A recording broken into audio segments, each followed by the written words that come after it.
for your participation to this International Parkinson Day. Good day. My name is Ruud Overes. I'm almost 60 years old. I've been working for big companies during my whole life, like KLM, Royal Dutch Airlines and Philips, having a beautiful, dynamic life, spending loads of energy. But in 2017, I was diagnosed with Parkinson's. I lost my job, and it took me 1 year to recover from this and to regain my energy. I replanned my goals, originally meant for after my retirement, and asked my friends and family to help me. I founded Parkinson to Beat, and the sponsor HP Velocity gave me a beautiful sportive trike. So I left for a bike trip of 10,000 kilometers through Europe. I started in the Netherlands, went through Belgium and France. I met my wife again at Santiago de Compostela. I visited my brother in Lisbon, headed for Malaga, and then back up again to Barcelona, where my son drank a beer with me. Crossing the northern part of your beautiful country, Italy, and then via Zagreb and Albania to the whole way down to Athens in Greece. In each country I spoke to the local Parkinson Foundation and or the ambassador. So I did in Greece, and the ambassador made it possible for me to finish in the old Olympic Stadium in Athens. And there it happens, the dream of every sportsman. I stood on the Olympic podium. I made it.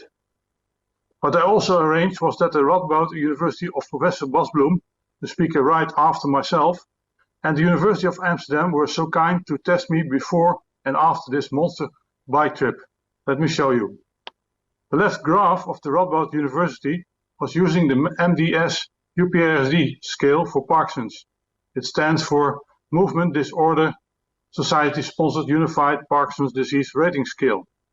It's a comprehensive 50-question assessment of both motor and non-motor symptoms associated with Parkinson's. Starting at the left side, you can see my score before I left home. It's an ugly, bad score of 68 points. A healthy person should score as less as possible points. When I returned to the Netherlands, they tested me again, and then the result showed a staggered dive to only 25 points. Then the year after, I made a bike trip to Bratislava. Again, I was tested, and I had a result of 50 points, and when I returned, the test showed an even better result than after the first trip, 22 points. And after the third trip, even only 12 points. So sports really helps, I would say. At the right side, similar tests are shown. This time, the goal is to gain as much as possible points. The scale used runs from 1 to 32 points. When you're having 22 points, it means you are having dementia. I had 23 points before I made the first bike trip, just above that 22 points. It also means that you're only able to memorize 3 figures at a time. So I could not memorize the telephone number. After the second trip, I was able to memorize 6 figures at a row, and after the third trip, even 7 figures and backwards. 1 hour after I stood in the Olympic Stadium, I met the Greek Nikolaos, a remarkable guy. He was doctor in the chemistry and in the physiology. He has Parkinson's. He suffers from freezing, but despite this, he dares to be a war photographer. He's even the Eurasian champion of powerlifting. I told him proudly about the Olympic Stadium, and he replied that he wants to become the Olympic champion running. But after that, he never will succeed, because for the Paralympics there are only categories like no arms, no legs, or being blind. And for the Special Olympics, your IQ must be below 75. So there's no hope for me to become ever an Olympic champion. Well, you all know that having no hope is the worst thing that can happen to a person. And we also know that according to the United Nations, we all have equal rights. Equal right to access a building, equal right for information, equal rights for jobs, and also, freely translated, equal rights to become Olympic champion.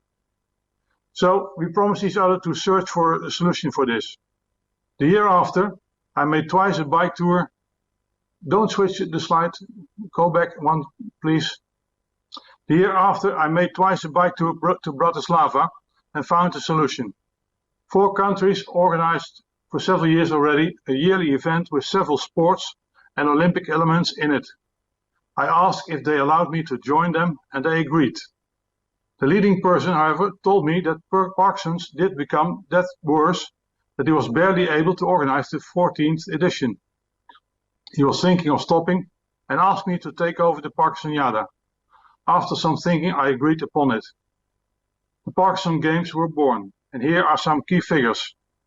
We offer more than 20 sports at all levels. Let me give you a soccer example. We play a soccer game probably 7x7, but we also have shoot penalties at a small and empty goal. We expect 500 participants accompanied by approximately 400 friends, caretakers, etc. We expect about 20 countries for this two-day event. We insert as much as possible Olympic ingredients in it. We have an opening and a closing ceremony, a cultural evening and a symposium to increase the awareness regarding Parkinson's. Looking one step deeper at the opening ceremony, we can imagine countries walking into the stadium with their flag and same uniform. Immediately after this, an athlete with a torch burning will enter the arena. This probably will be Nicolaus, you already met him. Then a speech of the Dutch king, Willem-Alexander, whose father suffered from Parkinson and whom himself was a member of the IOC committee. After the speech of King Willem-Alexander, the torch will ignite the Parkinson Games flame. The Dutch National Ballet will be there and hopefully a good international DJ. And this slide shows the ideal location where all the sports will come together. Rest me to say that we are open for this, and it's possible to subscribe yourself to the fantastic event. Thank you. Grazie mille a lei, grazie per questo quadro un po' più specifico, adesso abbiamo le idee molto più chiare, ma prima di congedare io vorrei farle una domanda. Ha accettato l'invito dei Parkinsonauti team a venire in Italia? Yes, we will come to Italy also, yeah. The year after 22, in 23, so to say. So in 22 it will be in the Netherlands, in 23 it will be in Bergamo, Italy. In 24 it will be again in the Netherlands, and in 25 it will be in Germany. Oh wow. Ancora non sappiamo se sarà Bergamo, dobbiamo ancora decidere la città. I think Bergamo, but I don't know in this moment. But sure in Italy.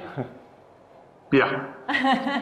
Ok. See you and thank you very much. Bye bye. Grazie. Bye bye. Grazie Ruud. A presto. Ciao ciao.